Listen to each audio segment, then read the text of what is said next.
চুরি করতে এসে গৃহবধূর কামড়ে আঙুল হারালো চোর।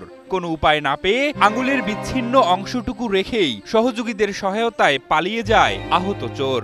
আঙ্গুলটা আমার মুখের ভিতরে ঢুকে গেছে। মুখের ভিতরে ঢোকার পর আমি ওই আঙ্গুলটা কামড় দিয়ে ধরিয়ে হয়েছি। আমি আর ছাড়িনি।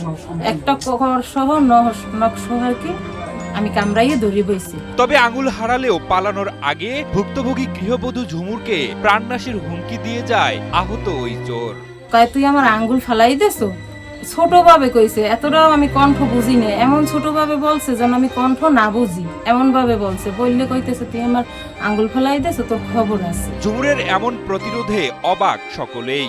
পরে ওই চোরের আঙ্গুলের বিচ্ছিন্ন অংশটুকু দেখতে গৃহবধূ ঝুমুরের বাড়িতে ভিড় জমান অনেকেই। ফালাই দিস আবার যখন দ্বিতীয়বার দিয়েছে, এই তখন একটা আঙ্গুল ঢুকে গেছে আমার মোর ভিতরে। ওই আঙ্গুলটা আমি কামড় দিয়ে একটা কর সহ নখ রাইখে দিয়েছি। গত 4 আগস্ট চাঞ্চল্যকর এই ঘটনাটি ঘটেছে ঝালকাঠি জেলার রাজাপুর উপজেলার দহশঙ্কর গ্রামে।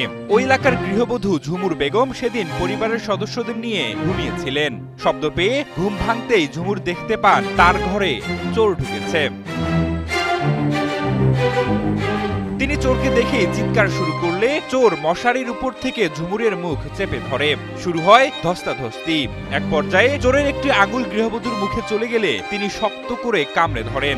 এতে চোরের আঙুলের একটি অংশ বিচ্ছিন্ন হয়ে যায়। আইয়া শুনি যে এই পরিস্থিতি, মামা এই মশারির ভিতরে দিয়ে আই আমার মুখ চাপিয়ে ধরছে পেটটা। ধরার পর এই সিরিয়াই চুরাইয়া ফালাই দিস। নখ সহ আর কি আমি কামড়াইয়ে ধরিয়ে বইছি। পরে গৃহবধূর চিৎকারে আশেপাশের লোকজন ছুটে এসে পুলিশকে খবর দেয়। তবে পালানোর সময় ঘর থেকে 2টি মোবাইল ফোন নিয়ে পালিয়ে যায় চোরের দল। স্থানীয়দের অভিযোগ, এলাকায় সম্প্রতি চুরি ও চুরির চেষ্টার ঘটনা বেড়ে গেছে। এতে সাধারণ মানুষের মধ্যে আতঙ্ক বিরাজ করছে। এ বিষয়ে রাজাপুর থানার ভারপ্রাপ্ত কর্মকর্তা সুজন বিশ্বাস জানান, ঘটনাস্থল পরিদর্শন করা হয়েছে। অভিযোগের ভিত্তিতে তদন্ত চলছে। জড়িতদের শনাক্ত করে প্রয়োজনীয় আইনগত ব্যবস্থা নেওয়া হবে।